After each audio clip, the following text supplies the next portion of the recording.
الحمد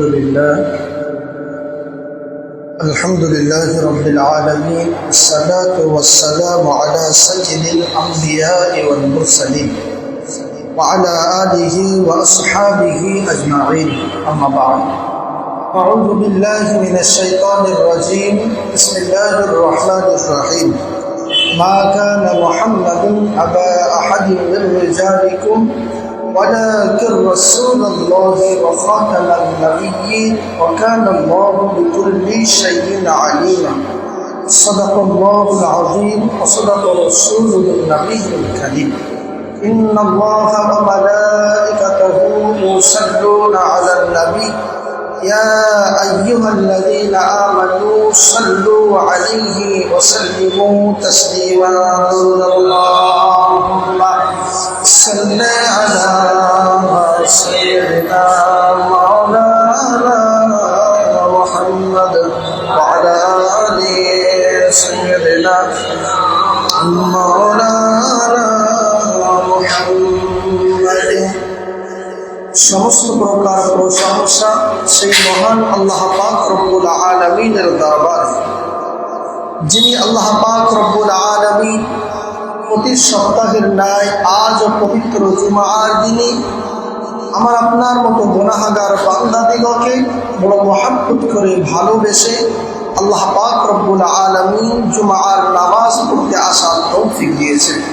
সকলে আমরা শুকরিয়া আদায় করে বলি আলহামদুলিল্লাহ।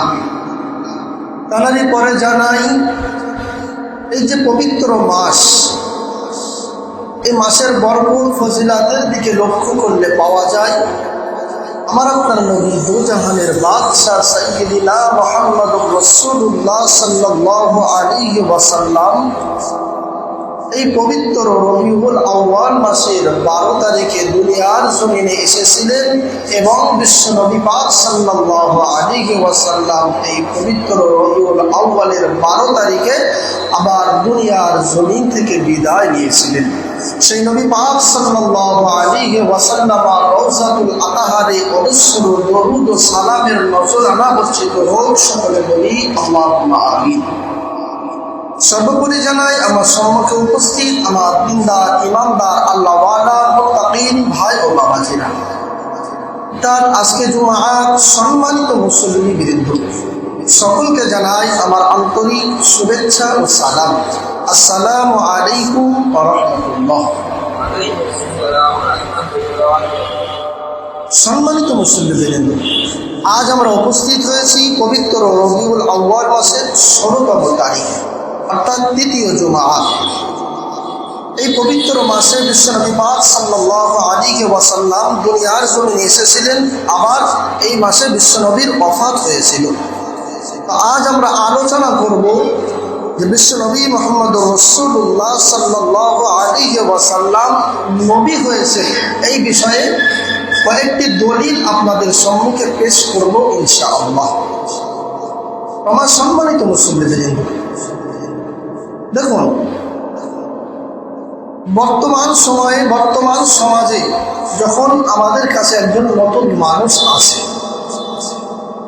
উদাহরণস্বরূপ বোঝানোর জন্য বলছি, আমি আপনাদের কাছে এসেছি নতুন, আমি আপনাদের কাছে এসে বললাম যে আমি হাফেজে কোরআন, আলেম, মুফতি, কারি, মানে আমার ডিগ্রিগুলো আপনাদের কাছে আমি পেশ করলাম, কিন্তু আমার মুখ দিয়ে যে আপনারা শুনলেন, শুনে কিন্তু আপনারা বিশ্বাস করতে পারছেন না। আপনাদের মনে একটা প্রশ্ন থাকবে যে আপনি হাফেজ, আপনি কারি, আপনি মাওলানা, তার প্রমাণটা কি আছে? আপনি যদি হাফেজ হয়ে থাকেন তাহলে আপনি কোরআনের বিভিন্ন জায়গা থেকে তেলাওয়াত করে আমাদেরকে শোনান। আপনি যদি কারি হয়ে থাকেন কোরআনের আয়াতগুলো সহি শুদ্ধভাবে আমাদেরকে তেলাওয়াত করে শোনান। আপনি যদি আলেম হয়ে থাকেন, দিনের কিছু কথা, শরিয়াতের কিছু কথা আমাদের নিয়ে আলোচনা করুন, তাহলে তো আমরা বুঝবো যে আপনি হাফেজ, আপনি কারি, আপনি আলেম, ঠিক কিনা? ঠিক তেমনইভাবে রাসূল আকরাম সাল্লাল্লাহু আলাইহি ওয়াসাল্লাম নবী হয়েছেন। আল্লাহ পাক রব্বুল আলামিন তাকে নবুয়ত দিয়েছেন। এই বিষয়ে 4টি দলিল আজ আমি আপনাদের সম্মুখে পেশ করব ইনশাআল্লাহ। আল্লাহ পাক রব্বুল আলামিন পবিত্র কোরআনুল কারীমের ভিতরে সূরা আল আহজাব 40 নম্বর আয়াতের মধ্যে জানিয়েছেন, মা কানা মুহাম্মাদুন আবা আহাদিন মির রিজালিকুম ওয়ালাকিন রাসূলুল্লাহি ওয়া খাতামান নাবিয়্যিন ওয়া কানা আল্লাহু বিকুল্লি শাইইন আলিমা। আল্লাহ পাক রব্বুল আলামিন জানিয়েছেন, মুহাম্মদ তোমাদের কোনো পুরুষের পিতা নন, বরং তিনি আল্লাহর রসূল এবং শেষ নবী, আর আল্লাহ সব কিছুই জানেন। সম্মানিত মুসলিম, এই আয়াতের মধ্যে আল্লাহ পাক রব্বুল আলামিন নবী মুহাম্মদ সাল্লাল্লাহু আলাইহি ওয়াসাল্লাম সম্পর্কে দুইটি কথা বলেছেন। এক নম্বর বিষয় হলো তিনি হলেন আল্লাহর রসূল, আর দ্বিতীয় নম্বর বিষয় হলো তিনি হলেন দুনিয়ার জমিনে সর্বশেষ নবী। আমাদেরকে মনে রাখতে হবে যে আমাদের নবী মুহাম্মদুর রাসূলুল্লাহ সাল্লাল্লাহু আলাইহি ওয়াসাল্লামের পরে দুনিয়ার জমিনে আর কোনো নতুন নবী রসূল পয়দা হবেন না, বা কোনো নবী রসূল আর আসবেন না। একথা কোরআন, হাদিস ও ইজমা দ্বারা প্রমাণিত। অতএব যারা বিশ্ব নবী পাক সাল্লাল্লাহু আলাইহি ওয়াসাল্লাম শেষ নবী হওয়াকে বিশ্বাস করে না, তারা হবে জিন্দিক, বেঈমান ও মুশরিক। আমরা অনেকে জানি কয়েক বছর আগে আমাদের ভারতবর্ষের পাঞ্জাবের বুকে মির্জা গোলাম আহমদ কাদিয়ানি নামে এক ব্যক্তি নিজেকে নবী হওয়ার দাবি করেছিল। বর্তমানে তার বেশ কিছু অনুসারীও আছে যারা নিজেদেরকে আহমাদি মুসলিম বলে দাবি করে। মনে রাখবেন, আহলে সুন্নাত ওয়াল জামাতের সমস্ত উলামায়ে কেরামগণ এ বিষয়ে একমত যে তারা অমুসলিম, অর্থাৎ যারা রাসূল আকরাম সাল্লাল্লাহু আলাইহি ওয়াসাল্লাম শেষ নবী এটাকে যারা অস্বীকার করলো, তারা দুনিয়ার জমিনে মুশরিক, কাফের হয়ে যাবে।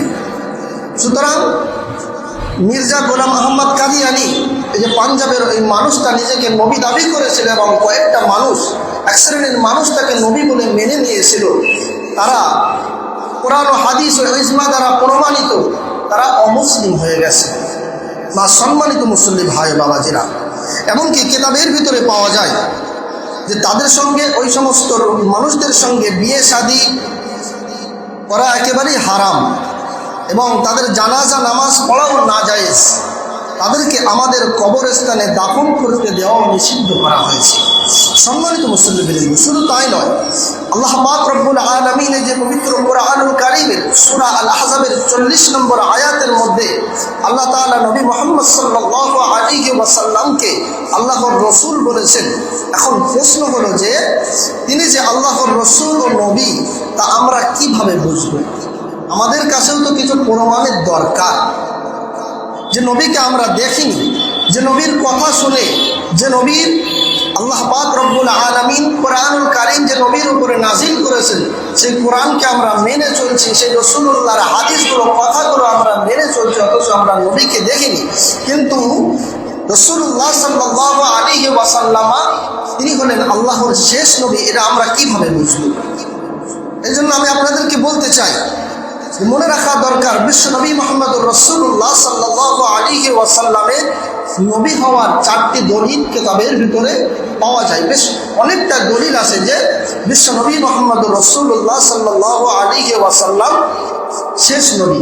অনেক দলিল পাওয়া যায়, তার মধ্যে থেকে 4টি বিষয়, 4টি দলিল আজ আমি পেশ করব। বিশ্ব নবী যে নবী হয়েছেন তার প্রথম প্রমাণ হলো, প্রথম দলিল হলো বিশ্বনবী মুহাম্মদুর রাসূলুল্লাহ সাল্লাল্লাহু আলাইহি ওয়াসাল্লামের আখলাক। বলুন না সুবহানাল্লাহ। বিশ্বনবী মুহাম্মদুর রাসূলুল্লাহ সাল্লাল্লাহু আলাইহি ওয়াসাল্লামের আখলাক, চরিত্রের মতো কারো আখলাক, চরিত্র আর দুনিয়ার জমিনে হয় নাই। দ্বিতীয় নম্বর বিষয় হলো যে বিশ্বনবীর তালিম অর্থাৎ শিক্ষা, যে বিশ্বনবী পাক সাল্লাল্লাহু আলাইহি ওয়াসাল্লাম দুনিয়ার মানুষদের জন্য, উম্মতে মুহাম্মাদীদের জন্য যে শিক্ষাগুলো দিয়ে গেছে, যে জ্ঞানগুলো দিয়ে গেছে, যেমন জ্ঞান বিশ্বনবী দিয়েছেন তেমন জ্ঞান দুনিয়ার কোনো মানুষ আর দিতে পারেন নাই। তৃতীয় নম্বর দলিল হলো যে বিশ্বনবী মুহাম্মদুর রাসূলুল্লাহ সাল্লাল্লাহু আলাইহি ওয়াসাল্লামের মুজিজা অর্থাৎ অলৌকিক ঘটনাসমূহ। চতুর্থ নম্বর দলিল হলো যে বিশ্বনবী পাক সাল্লাল্লাহু আলাইহি ওয়াসাল্লামের সাহাবীগণ। এই 4টি বিষয় তার নবী হওয়ার অকাট্য প্রমাণ। আমরা এখন এই 4টি বিষয়ে সংক্ষিপ্ত আকারে আলোচনা করব ইনশাআল্লাহ। বিশ্বনবী মুহাম্মদুর রাসূলুল্লাহ সাল্লাল্লাহু আলাইহি ওয়াসাল্লামের নবী হওয়ার প্রথম দলিল হলো তার আখলাক, চরিত্র।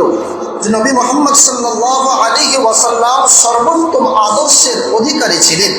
স্বয়ং আল্লাহ তাআলা পবিত্র কুরআনুল কারীমের ভিতরে সূরা আল কলাম এর 4 নম্বর আয়াতে জানিয়েছেন, ইন্নাকা লাআলা খুলুকিন আযীম, নিশ্চয়ই আপনি মহান আদর্শের অধিকারী। বলুন না সুবহানাল্লাহ।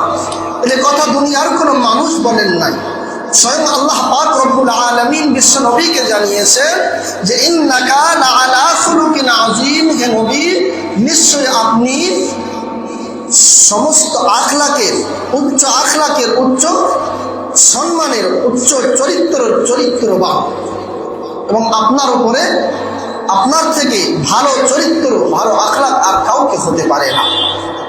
শুধু তাই নয়, দেখুন এই পৃথিবীতে তার শুভাগমনের উদ্দেশ্য হলো বিশ্বকে পরিপূর্ণরূপে উত্তম আদর্শ শিক্ষা দেওয়া।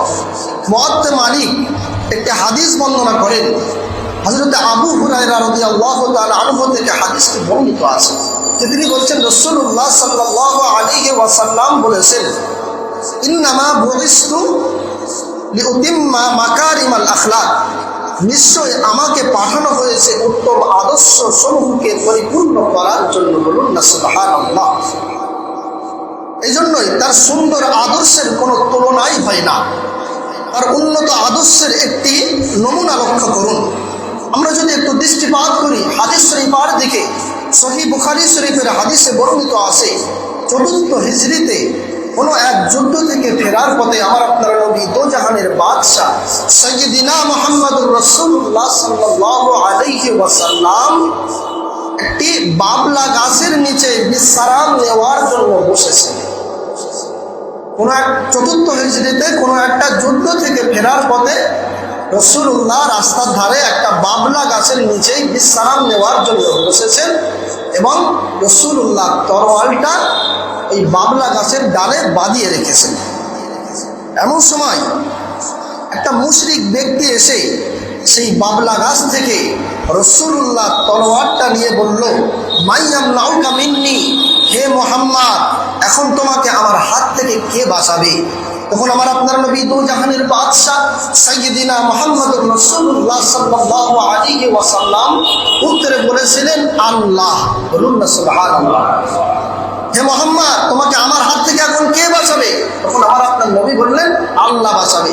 রাসূলুল্লাহর মুখ থেকে আল্লাহ শব্দটা শোনার সঙ্গে সঙ্গে ওই মুশরিকের হাত থেকে তরবারটা জমিনের উপরে পড়ে গেল। বলুন না সুবহানাল্লাহ।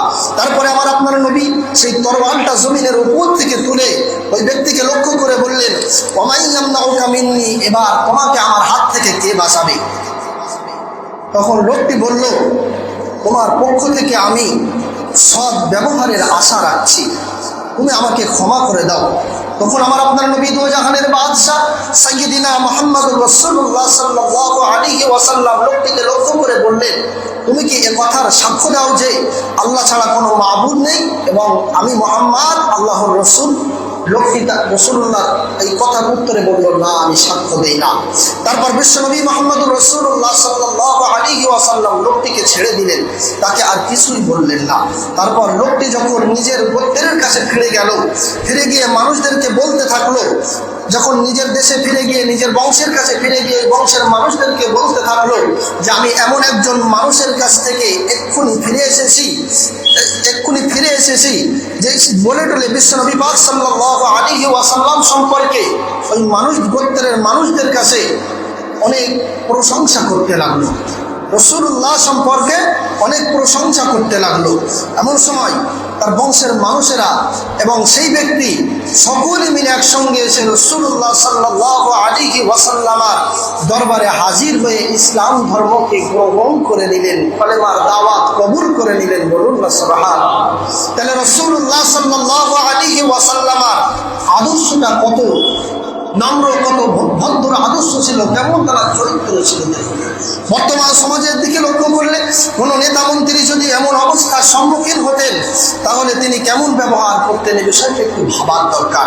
সম্মানিত মুসল্লিবৃন্দ, নিজেদের হত্যাকারী শত্রুকে এমন মানুষ এমনভাবে ক্ষমা করে দেয়, এমনভাবে কখনো ক্ষমা করে দেয় না, অথচ বিশ্বনবী মুহাম্মদুর রাসূলুল্লাহ সাল্লাল্লাহু আলাইহি ওয়াসাল্লাম এইরূপ ব্যক্তিকে কোনো রকম প্রতিশোধ না নিয়ে, তার উপরে কোনো খারাপ ব্যবহার না করে, তার উপরে কোনো অত্যাচার প্রত্যাখ্যানিত না করে বিশ্বনবী তাকে কিছু না বলেই ছেড়ে দিলেন। বলুন না সুবহানাল্লাহ। যদি আমাদের মধ্যে এমনটা হতো তাহলে আমরা আজ কোথায় যেতাম, কি করতাম সেই সময়? আমাদের নিজেদের কথাটা ভাবুন। যদি আমাদের সামনে কোনো একজন ব্যক্তি এসে গালাগালি করে, আমাদের মারধর করে, তখন আমরা কি করি? পাল্টা তাকে মারধর করি, পাল্টা তাকে গালাগালি দেয়, এমনভাবে ঝগড়া শুরু হয়ে যায়। কিন্তু আমার আপনার নবী মুহাম্মদুর রাসূলুল্লাহ সাল্লাল্লাহু আলাইহি ওয়াসাল্লামের আদর্শটা এমন ছিল না। যেমন আদর্শ ছিল, যে বেঈমান রসুলকে মারার জন্য তলোয়ার হাতে নিয়েছিলেন, সেই বেঈমান বাড়িতে গিয়ে বাড়ির বংশের মানুষদেরকে, গোত্রের মানুষদেরকে একসঙ্গে নিয়ে রসুলুল্লাহর হাতে কলেমার দাওয়াত গ্রহণ করলেন। বলুন না সুবহানাল্লাহ। এটাই হলো বিশ্বনবী মুহাম্মদুর রাসূলুল্লাহ সাল্লাল্লাহু আলাইহি ওয়াসাল্লামের মহান আদর্শ। এই মহান আদর্শ হচ্ছে তার নবী হওয়ার প্রথম দলিল। 4টে দলিলের কথা বলবো বলেছি। তার মধ্যে প্রথম দলিল হলো কি? রাসূলুল্লাহর আখলাক চরিত্র। এই আখলাক চরিত্র, এইটাই হলো রাসূলুল্লাহর নবী হওয়ার প্রথম দলিল। সম্মানিত মুসল্লিবৃন্দ, অনুরূপভাবে মক্কা বিজয়ের সময় ক্ষমার যে আদর্শ তিনি দেখিয়েছিলেন, যে তার উদাহরণ গোটা জগতের মধ্যে আর একটাও খুঁজে পাওয়া যায় না। এইরূপ অপূর্ব আদর্শ হলো তার নবী হওয়ার প্রথম প্রমাণ। বিশ্বনবী মুহাম্মদুর রাসূলুল্লাহ সাল্লাল্লাহু আলাইহি ওয়াসাল্লাম নবী হওয়ার দ্বিতীয় দলিল হলো তার তালিম অর্থাৎ শিক্ষা। তিনি ছিলেন সৃষ্টি জগতের সর্বশ্রেষ্ঠ শিক্ষাগুরু। আল্লাহ তাআলা তাকে যেমন রাহমাতুল লিল আলামিন করে পাঠিয়েছেন, তেমনইভাবে তাকে মহা শিক্ষাগুরু করে পাঠিয়েছিলেন। সুনানে ইবনে মাজাহ 229 নম্বর হাদিস, হযরত আব্দুল্লাহ ইবনে আমর রাদিয়াল্লাহু তাআলা আনহু থেকে হাদিস বর্ণিত আছে। রাসূল আকরাম সাল্লাল্লাহু আলাইহি ওয়াসাল্লাম বলেছেন, ইন্নামা বুইসতু মুআল্লিমান, আমাকে শিক্ষা গুরু রূপেই পাঠানো হয়েছে। বলুন না সুবহানাল্লাহ। রাসূল নিজেই বলছেন যে আমাকে দুনিয়ার জমিনে শিক্ষা গুরু হিসাবেই পাঠানো হয়েছে। আমাদেরকে জেনে রাখার দরকার, রাসূলুল্লাহ সাল্লাল্লাহু আলাইহি ওয়াসাল্লামের প্রত্যেকটি হাদিস তার নবী হওয়ার পরিচয় বহন করে। তার প্রত্যেকটি বাণীর মধ্যে রয়েছে হিদায়াত ও দুনিয়া ও আখিরাতের কামিয়াবি। উদাহরণস্বরূপ একটি হাদিসের দিকে যদি আমরা লক্ষ্য করি, সহিহ বুখারী শরীফের 12 নম্বর হাদিস, আব্দুল্লাহ ইবনে আমর রাদিয়াল্লাহু তাআলা আনহু হাদিস বর্ণনা করছেন যে এক সময় একজন ব্যক্তি এসে রাসূলুল্লাহ সাল্লাল্লাহু আলাইহি ওয়াসাল্লামকে জিজ্ঞাসা করলো, হে আল্লাহর রাসূল, আইয়ুল ইসলামি খায়রুন, ইসলামের মধ্যে কোন আমলটা সবথেকে উত্তম? রাসূলুল্লাহ সাল্লাল্লাহু আলাইহি ওয়াসাল্লাম এই ব্যক্তিকে লক্ষ্য করে বললেন, তুতিমুত তাআমা ওয়া তাকরাউস সালামা আলা মান আরাফতা ওয়া মান লাম তা'রিফ। বিশ্বনবী মুহাম্মদুর রাসূলুল্লাহ সাল্লাল্লাহু আলাইহি ওয়াসাল্লাম বললেন, তুমি মানুষকে খানা খাওয়াও এবং তোমার পরিচিত ও অপরিচিত সকলকে সালাম করবে। সম্মানিত মুসল্লিবৃন্দ, লক্ষ্য করুন, তিনি বলেছেন যে ইসলামের সর্বশ্রেষ্ঠ আমল হলো ক্ষুধার্তকে খানা খাওয়ানো। এখানে তিনি কোনো জাতি, কোনো ধর্ম, কোনো বর্ণের কথা পার্থক্য না করে ক্ষুধার্তকে খানা খাওয়াতে বলেছেন। বলুন না সুবহানাল্লাহ। দ্বিতীয় নম্বর, তিনি পরিচিত অপরিচিত সকলকে সালাম করতে বলেছেন। আর সালাম শব্দটি হলো একটি আরবি শব্দ, যার মানে হলো অফুরন্ত শান্তি, অর্থাৎ যে শান্তি কখনোই ফুরায় না। তাহলে লক্ষ্য করুন, এই যে ছোট্ট একটি হাদিসের মধ্যে রাসূলুল্লাহ সাল্লাল্লাহু আলাইহি ওয়াসাল্লাম বিশ্বকে কি সুন্দর শান্তির বার্তা দিয়েছেন। যে ছোট্ট একটা হাদিসের মধ্যে সারা বিশ্বের মধ্যে শান্তি ছড়িয়ে গেছে। যে যদি আমরা একটু লক্ষ্য করি, বিশ্বের 100 জন মহামনীষীর জীবনী সম্পর্কে দ্য হ্যান্ড নামে একটি বই লিখতে গিয়ে প্রথম নম্বরে যার নামটা নিয়ে আলোচনা করেছেন, বইটি লিখেছেন কে? আমেরিকার একজন খ্রিস্টান ঐতিহাসিক। বইটির নাম হলো দ্য হ্যান্ডেড। এই বইটির ভিতরে যারা দুনিয়ার জমিনে মনীষী হয়েছে, বড় বড় পদ উপার্জন করেছে, ওই সমস্ত মানুষদের জীবনীগুলো লেখার মধ্যে তিনি সর্বপ্রথম যারা জীবনে নিয়ে আলোচনা করেছেন, তিনি হলেন আমার আপনার নবী, দোজাহানের বাদশাহ, বিশ্ব নবী ও বিশ্বগুরু হযরত মুহাম্মদ সাল্লাল্লাহু আলাইহি ওয়াসাল্লাম। বলুন না সুবহানাল্লাহ। অথচ বইটির লেখক ছিলেন একজন খ্রিস্টান। তাহলে ভাবুন, রাসূলুল্লাহ সাল্লাল্লাহু আলাইহি ওয়াসাল্লামের তালিম, রাসূলুল্লাহ সাল্লাল্লাহু আলাইহি ওয়াসাল্লামের দেওয়া জ্ঞান কত শান্তিময়। সম্মানিত মুসলিম, এবার নবী পাক সাল্লাল্লাহু আলাইহি ওয়াসাল্লাম নবী হয়েছেন এই বিষয়ে দ্বিতীয় দলিল আপনাদেরকে শোনাবো। যে বিশ্ব নবী মুহাম্মদুর রাসূলুল্লাহ সাল্লাল্লাহু আলাইহি ওয়াসাল্লাম তিনি নবী হয়েছেন, তার দ্বিতীয় দলিল হলো রাসূলুল্লাহর মুজিজা। এই মুজিজা অর্থ হলো যে আল্লাহ তাআলার নবীগণের হাতে এমন কিছু অলৌকিক ঘটনা প্রকাশ করেছে। যেমন ঘটনা হলো দুনিয়ার অন্য কোনো মানুষদেরকে আল্লাহ তাদের দ্বারাই ঘটায়নি, শুধুমাত্র নবী রাসূলদের হাত দ্বারা, নবী রাসূলদের দ্বারাই তিনি এমন এমন অলৌকিক ঘটনা তিনি ঘটিয়েছেন। ওই সমস্ত অলৌকিক ঘটনাকে মুজিজা বলা হয়, যেগুলি তাদের নবী হওয়ার প্রকাশ্য দলিল। আল্লাহ পাক রব্বুল আলামিন প্রত্যেক নবীকে কিছু না কিছু মুজিজা দিয়েছিলেন। আমাদের নবী মুহাম্মদুর রাসূলুল্লাহ সাল্লাল্লাহু আলাইহি ওয়াসাল্লামকে আল্লাহ তাআলা বহু মুজিজা দিয়েছেন। তার শাহাদাত আঙ্গুলের ইশারায় আকাশের চাঁদকে আল্লাহ রসুল দ্বিখণ্ডিত করে দিয়েছেন। এটা হলো রাসূলুল্লাহর একটা মুজিজা, বলুন না সুবহানাল্লাহ। শুধু তাই নয়, মক্কার পাথরগুলো রাসূলুল্লাহকে সালাম করতে, বলুন না সুবহানাল্লাহ। শুধু তাই নয়, কিতাবের ভিতরে পাওয়া যায় একটা সময় ছিল সাহাবায়ে কেরামগণ তার কাছে এসে পানি না থাকার অভিযোগ করলে তিনি একটি ছোট্ট পানির পাত্র নিয়ে হাত রেখেছিলেন এবং সেই পানির পাত্রে রাসূলুল্লাহর আঙুল দিয়ে ঝর্ণার মতো পানি প্রবাহিত হয়েছিল, বলুন না সুবহানাল্লাহ। শুধু তাই নয়, এই যে রাসূলুল্লাহর আঙুল দিয়ে যে পানিগুলো বেরিয়েছিল, ওই পানি দিয়ে কিতাবের ভিতরে এসে 300 সাহাবীরা ওযু করেছিলেন, বলুন না সুবহানাল্লাহ। এগুলো হলো আমার আপনার নবী দো জাহানের বাদশা সাইয়্যিদিনা মুহাম্মদুর রাসূলুল্লাহ সাল্লাল্লাহু আলাইহি ওয়াসাল্লামের নবী হওয়ার 3 নম্বর দলিল, অর্থাৎ বিশ্বনবীর মুজিজা। আমরা যদি আরেকটু এগিয়ে যাই, সুনানে তিরমিজি একটা হাদিসের নাম, সে হাদিসের 3628 নম্বর হাদিস। হযরত ইবনে আব্বাস রাদিয়াল্লাহু তাআলা আনহু থেকে হাদিসটি বর্ণিত আছে যে রাসূলুল্লাহ সাল্লাল্লাহু আলাইহি ওয়াসাল্লামের নিকট একজন গ্রাম্য বেদুইন এসে বলল, বিমা আরিফু আন্নাকা নবী, আমি কিভাবে জানবো যে আপনি আল্লাহর নবী? তখন নবী সাল্লাল্লাহু আলাইহি ওয়াসাল্লাম তাকে লক্ষ্য করে বললেন, আমি যদি, যখন ওই ব্যক্তিটা রাসূলুল্লাহর কাছে এসে প্রশ্ন করলো আমি কিভাবে জানবো যে আপনি নবী, ব্যক্তি ছিল কে? একজন গ্রাম্য বেদুইন ব্যক্তি, আমরা যেরকম বেদিন বলে থাকি, মুশরিক বলে থাকি, এরকম একজন ব্যক্তি। তিনি রাসূলুল্লাহকে এসে প্রশ্ন করছে আমরা কিভাবে জানবো যে আপনি নবী? তখন রাসূলুল্লাহ সাল্লাল্লাহু আলাইহি ওয়াসাল্লাম ওই ব্যক্তিকে লক্ষ্য করে বললেন, ওই যে খেজুর গাছটা দেখতে পাচ্ছ, ওই খেজুর গাছের যে কাঁদিগুলো আছে, খেজুরের কাঁদিগুলো আছে, তুমি যদি আমার নবী, আমি নবী, তুমি যদি এটা মানতে চাও, আমি ওই খেজুরের কাঁদিটাকে গাছ থেকে নামিয়ে এখানে নিয়ে আসবো। তা তুমি কি আমাকে নবী বলে মেনে নেবে? আমার উপরে কি ঈমান আনবে? তখন সেই ব্যক্তি বলল, হ্যাঁ, ঈমান আনবো। সঙ্গে সঙ্গে রাসূল আকরাম সাল্লাল্লাহু আলাইহি ওয়াসাল্লাম ওই খেজুরের কাঁদির দিকে লক্ষ্য করে হুকুম করলেন, খেজুরের কাঁদিটা আস্তে আস্তে গাছ থেকে নেমে রাসূলুল্লাহর সামনে উপস্থিত হয়ে গেলেন, বলুন না সুবহানাল্লাহ। আবার রাসূলুল্লাহ হুকুম করলেন, খেজুরের কাঁদিটা আবার রাসূলুল্লাহর সামনে থেকে উঠে আবার গাছে যেমনি ছিলেন তেমনই ভাবে নিজের স্থানে আবার গিয়ে ওখানে ওই ডালের সঙ্গে আবার লেগে গেলেন, বলুন না সুবহানাল্লাহ। এটাই হলো রাসূল আকরাম সাল্লাল্লাহু আলাইহি ওয়াসাল্লাম নবী হওয়ার অকাট্য প্রমাণ এবং দলিল, তার মুজিজা।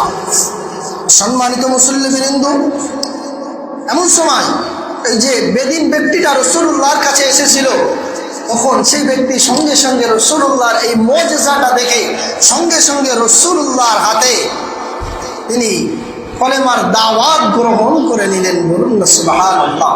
মনে রাখবেন, পৃথিবীতে অনেক মানুষ বহু অসাধ্যকে সাধন করে ওয়ার্ল্ড গিনেস বুকের নাম রেকর্ড করেছে।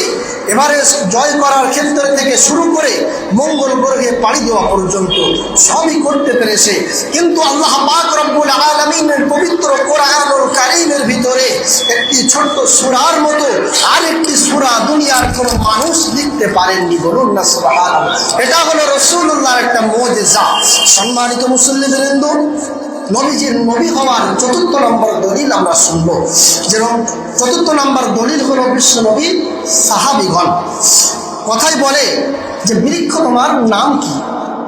উত্তরে কি বলে? ফলে পরিচয়। ঠিক ঠিক তেমনই ভাবে নবী মুহাম্মদুর রাসূলুল্লাহ সাল্লাল্লাহু আলাইহি ওয়াসাল্লামের প্রত্যেকটি সাহাবী তার নবী হওয়ার উজ্জ্বল প্রমাণ। তার প্রত্যেকটি সাহাবী বিশ্ববাসীর জন্য উজ্জ্বল নক্ষত্র। অথচ তারা একসময় জাহিলি যুগে এতটা নির্দয় ও নিষ্ঠুর ছিল যে নিজেদের জীবিত কন্যা সন্তানকে মরুভূমির তপ্ত মাটিতে জ্যান্ত পুঁতে দিত।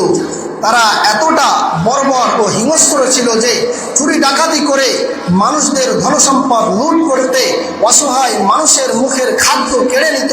সেই সব মানুষগুলো আজ বিশ্বনবী মুহাম্মদুর রাসূলুল্লাহ সাল্লাল্লাহু আলাইহি ওয়াসাল্লাম শুধুমাত্র 23 বছরের মেহনতে এমন আদর্শবান হয়েছে যে মানব রূপে গড়ে উঠেছিল যে পৃথিবীতে তাদের তুলনা আর একটাও হয় না। তাদের তুলনা যে রাসূল আকরাম সাল্লাল্লাহু আলাইহি ওয়াসাল্লামকে যারা সচক্ষে দেখেছে, শুধু তাই নয়, রাসূল আকরাম সাল্লাল্লাহু আলাইহি ওয়াসাল্লামকে নবী বলে মেনে নিয়েছে, রাসূলুল্লাহর হাতে হাত দিয়ে কলেমার দাওয়াত গ্রহণ করেছে, ইসলাম গ্রহণ করেছে, ওই সমস্ত মানুষদেরকে সাহাবা বলা হয়। তাদের মতো মানুষ আর দুনিয়ার জমিনে একটাও খুঁজে পাওয়া যাবে না। সম্মানিত মুসল্লিবৃন্দ, এটা বিশ্ব নবী মুহাম্মদুর রাসূলুল্লাহ সাল্লাল্লাহু আলাইহি ওয়াসাল্লাম নবী হওয়ার ৪র্থ নম্বর প্রমাণ নয় তো কি? দেখুন সাহাবায়ে কেরামগণ কেমন সোনার মানুষ ছিলেন, তারা কেমন নম্র, কেমন বিনয়ী, কেমন চরিত্র তাদের ছিল। একটু যদি আমরা লক্ষ্য করি, সহিহ বুখারী শরীফের হাদিস 4889 নম্বর হাদিসে আল্লাহর নবী সাহাবী হযরত আবু হুরায়রা রাদিয়াল্লাহু তাআলা আনহু থেকে বর্ণিত আছে। তিনি বলছেন, একদিন ঈশার নামাজের পরে রাসূলুল্লাহ সাল্লাল্লাহু আলাইহি ওয়াসাল্লামের কাছে এক ব্যক্তি এসে বলল, আমি ক্ষুধার্ত, আমাকে কিছু খেতে দিন। তখন আমার আপনার নবী দো জাহানের বাদশা সাইয়্যিদিনা মুহাম্মদুর রাসূলুল্লাহ সাল্লাল্লাহু আলাইহি ওয়াসাল্লাম সঙ্গে সঙ্গে ঘরের ভিতরে গিয়ে রাসূলুল্লাহর বিবিগণদেরকে জিজ্ঞাসা করলেন, স্ত্রীগণদের কাছে খোঁজ নিলেন যে কিছু খাবার আছে কি বাড়িতে? স্ত্রীগণ বললেন, খাবার বলো কিছুই নেই। তখন আমার আপনার নবী দো জাহানের বাদশা সাইয়্যিদিনা মুহাম্মদুর রাসূলুল্লাহ সাল্লাল্লাহু আলাইহি ওয়াসাল্লাম সাহাবা কেরামদেরকে নিয়ে বললেন, তোমাদের মধ্যে এমন কেউ আছে কি যে আজকের এই মেহমানকে রাত্রে খাওয়াবে? এমন কেউ আছো কি? তার উপরে আল্লাহ পাক রব্বুল আলামিন রহমত বর্ষণ করবেন। তখন আনসারী সাহাবীদের মধ্য থেকে একজন সাহাবী, যার নাম ছিলেন হযরত আবু তালহা রাদিয়াল্লাহু তাআলা আনহু, বললেন, ইয়া রাসূলুল্লাহ, ইয়া হাবিবাল্লাহ, হুজুর আমি আসি। এরপর সাহাবী আবু তালহা রাদিয়াল্লাহু তাআলা আনহু মেহমানকে নিয়ে বাড়িতে গেলেন এবং নিজের স্ত্রীকে বললেন, ইনি হলেন আল্লাহর রাসূলের মেহমান, বাড়িতে যা খাবার আছে সামনে পেশ করো, অর্থাৎ মেহমান এসেছে, যে খাবারগুলো বাড়িতে আছে মেহমানের সামনে দাও। তখন হযরত আবু তালহা রাদিয়াল্লাহু তাআলা আনহুর স্ত্রী যখন বললেন, আল্লাহর কসম, বাড়িতে বাচ্চাদের খাওয়ার জন্য অল্প কিছু খাবার আছে, আর কোনো খাবার নাই। এমন সময় আল্লাহর নবীর আনসারী সাহাবী হযরত আবু তালহা রাদিয়াল্লাহু তাআলা আনহু তার স্ত্রীকে লক্ষ্য করে বললেন, তুমি বাচ্চাদেরকে তাড়াতাড়ি ঘুম পাড়িয়ে দাও এবং আমি এবং এই আল্লাহর নবী মেহমানটা একসঙ্গে বসছি, আমাদেরকে ওই খাবারগুলো নিয়ে আসো। যখন আমরা খাবার খাওয়া শুরু করব, এমন সময় তুমি ঘরের আলোটা নিভিয়ে দেবে। হযরত আবু তালহা রাদিয়াল্লাহু তাআলা আনহুর স্ত্রী, তিনি তার কথা মতো খাবারগুলো সামনে দিয়ে দিলেন, বাচ্চাগুলোকে ঘুম পাড়িয়ে দিলেন। এমন সময় খাওয়া যখন শুরু করলেন, তখন লাইটটা বন্ধ করে দিলেন। আল্লাহর নবী সাহাবী হযরত আবু তালহা রাদিয়াল্লাহু তাআলা আনহু, তিনি নিচে নিচে মুখ নাড়ছেন, আর অন্ধকারে সেই মেহমানটা ওই খাবারগুলো আস্তে আস্তে খাচ্ছে। এমন সময় সকাল হয়ে গেল। আল্লাহর নবীর আনসারী সাহাবী হযরত আবু তালহা রাদিয়াল্লাহু তাআলা আনহু, তিনি রাসূলুল্লাহ সাল্লাল্লাহু আলাইহি ওয়াসাল্লামের দরবারে গেলেন, তার স্ত্রীকে সঙ্গে নিয়ে।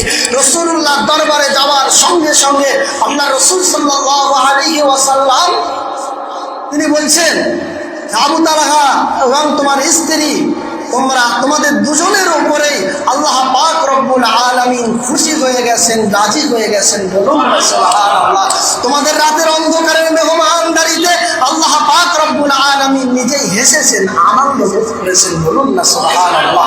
আমার সম্মানিত মুসল্লিবৃন্দ, যখন আল্লাহর নবীর সাহাবীরা, এক একটা সাহাবারা এমন করে মানুষদের সঙ্গে এমন ব্যবহার করেছে, মেহমানদের সঙ্গে এমন ব্যবহার করেছেন যে আল্লাহ পাক রব্বুল আলামিন তাদের উপরে খুশি হয়েছেন। শুধু তাই নয়, সঙ্গে সঙ্গে আল্লাহ পাক রব্বুল আলামিন ওই রাত্রে